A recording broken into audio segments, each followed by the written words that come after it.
know tonight will be wonderful. And again, I appreciate y'all coming out, and hopefully, a gentleman told me last night, I wasn't asking for advice, but he went ahead and offered me some free advice, and he said that, you're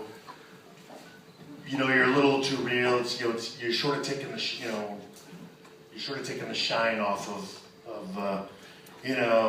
who you are and what you did, and I guess I'm going to apologize right now. I go ahead and do these as me, if that's okay. And in real life, I'm pretty boring, and I do apologize if somehow that I somehow take the shine off. But believe me, look at me. There is no shine, as you can plainly see.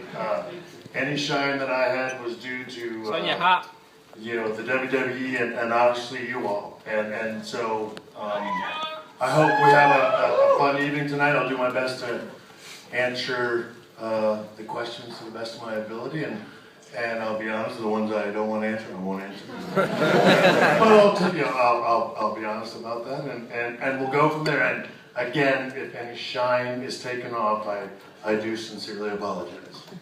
Well, we decided on the bill matter to go with Mr. WrestleMania rather than Shawn Michaels, quite dull in real life. So just felt a bit better. Well, all the TV stuff is far more attractive than the real thing. I promise you, my wife and kids will testify to that, I promise you.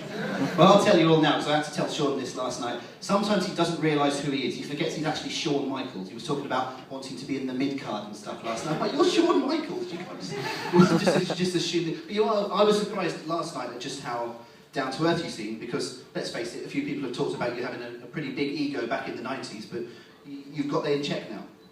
Yeah, well, and again, the one thing, the 90s, for those of you who I recognize that you can click onto YouTube today and get something from the 90s, but it's, respectfully, of course, that's 20 years ago, and I would challenge anyone in this room to not change at least a little bit in 20 years. And so